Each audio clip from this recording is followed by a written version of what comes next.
Insap, Inspirasi Sabda Gereja Kristus Raja Paroki Baciro. Ibu, Bapak, Saudara-saudari yang terkasih, berjumpa kembali dalam Insap, Inspirasi Sabda Paroki Kristus Raja Baciro, Yogyakarta. Hari ini Jumat, tanggal 18 Maret 2022. Bacaan Injil hari ini diambil dari Injil Matius bab 21 ayat 33 sampai 43, dilanjutkan dengan 45 sampai 46. Sekali peristiwa, Yesus berkata kepada imam-imam kepala serta tua-tua bangsa Yahudi, "Dengarkanlah perumpamaan ini.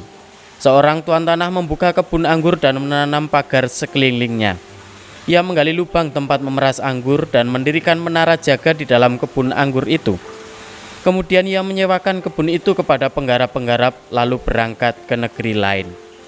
Ketika tiba musim petik, ia menyuruh hamba-hambanya kepada penggarap-penggarap itu untuk menerima hasil yang menjadi bagiannya. Tetapi para penggarap menangkap hamba-hambanya itu, yang seorang mereka pukul, yang lain mereka bunuh, dan yang lain lagi mereka lempari dengan batu. Kemudian Tuan itu menyuruh pula hamba-hamba yang lain, lebih banyak daripada yang semula. Tetapi mereka pun diperlakukan sama seperti kawan-kawan mereka. Akhirnya Tuan itu menyuruh anaknya kepada mereka, pikirnya, anakku pasti mereka segani. Tetapi ketika para penggarap melihat anak itu, mereka berkata seorang kepada yang lain, ia adalah ahli waris. Mari kita bunuh dia supaya warisannya menjadi milik kita. Maka mereka menangkap dia dan melemparkannya keluar kebun anggur itu, lalu membunuhnya.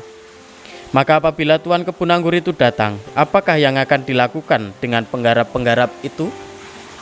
Kata imam-imam kepala dan tua-tua itu kepada Yesus, ia akan membinasakan orang-orang jahat itu, dan kebun anggurnya akan disewakannya kepada penggarap-penggarap lain yang akan menyerahkan hasil kepadanya pada waktunya.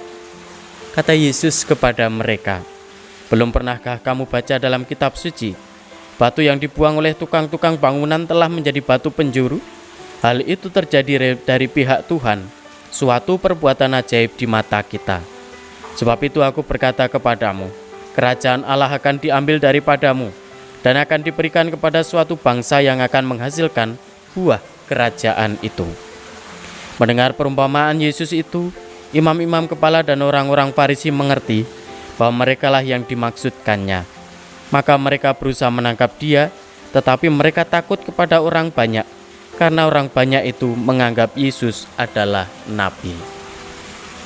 Ibu, Bapak, Saudara-saudari yang terkasih dalam Kristus, hari ini sebenarnya kalau kita mau merenungkan perumpamaan yang disampaikan oleh Yesus itu, tentu kemudian kita akan berpikir bahwa itulah gambaran Yesus Kristus Tuhan kita, yang dikirim oleh Allah Bapa untuk menebus dosa-dosa kita, tetapi justru karena dosa-dosa kita dan melalui dosa-dosa kita itulah kita membunuh Yesus yang adalah Putra Bapa dengan mati di kayu salib demi menebus dosa-dosa kita.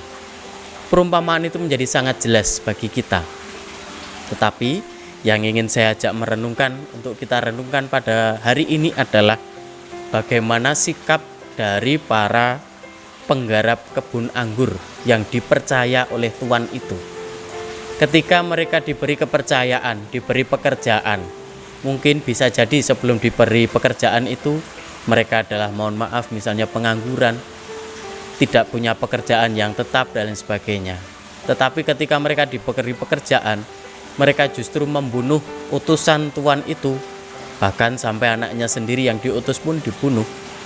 Ketika mereka mau mengambil hasil panenan itu sesuai dengan jatah mereka.